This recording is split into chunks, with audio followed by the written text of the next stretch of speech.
पहुंचिएगा। गांधी नहीं, मुझे थोड़ा कल बागेश्वर धाम मेरा कार्यक्रम है। तो दोस्तों आज 3 मार्च को खेसारी भैया बागेश्वर धाम जाने वाले हैं और मैं बता दूं कि बागेश्वर धाम में क्या विशेष होने वाला है और क्या वहां पे क्या बताएं दोस्तों। ये खेसारी भैया ना कुछ अलग ही करने का चक्कर में लगे पड़े हैं। इधर में पटना में जो स्टेज से हुआ वहां पे गए, उसके बाद वाले दिन 3 तारीख को जा रहे बागेश्वर धाम। बागेश्वर धाम में बहुत ही विशेष वजह से जा रहे हैं क्योंकि 151 कन्याओं का कन्यादान करने जा रहे हैं।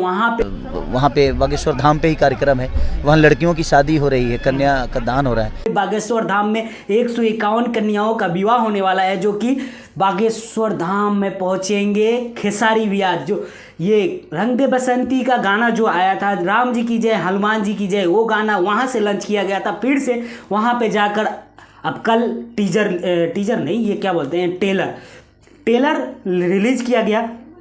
अब फिर से बागेश्वर धाम जाकर वहाँ से अपना अर्जी लगाएंगे। और दोस्तों फिर शाम को आज मिलते हैं। बागेश्वर धाम के तरफ से आप सभी को पोस्टर भी मिल गया है, पोस्टर भी देख सकते हैं। ये पोस्टर वहाँ का खेसारी भैया का विशेष आगमन होगा और यहाँ भाई साहब क्या मस्ती, वहाँ पे बस बहुत ही अच्छा नज़ारा होने वाला है क्योंकि वहाँ पे 151 कन्याओं का कन्यादान करने वाले हैं खेसारी भैया। तो मेरे चैनल पे बने रहे, वहाँ का भी वीडियो मिलते रहेगा आप सभी को। तब तक के लिए बाय बाय, मिलते हैं नेक्स्ट वीडियो में।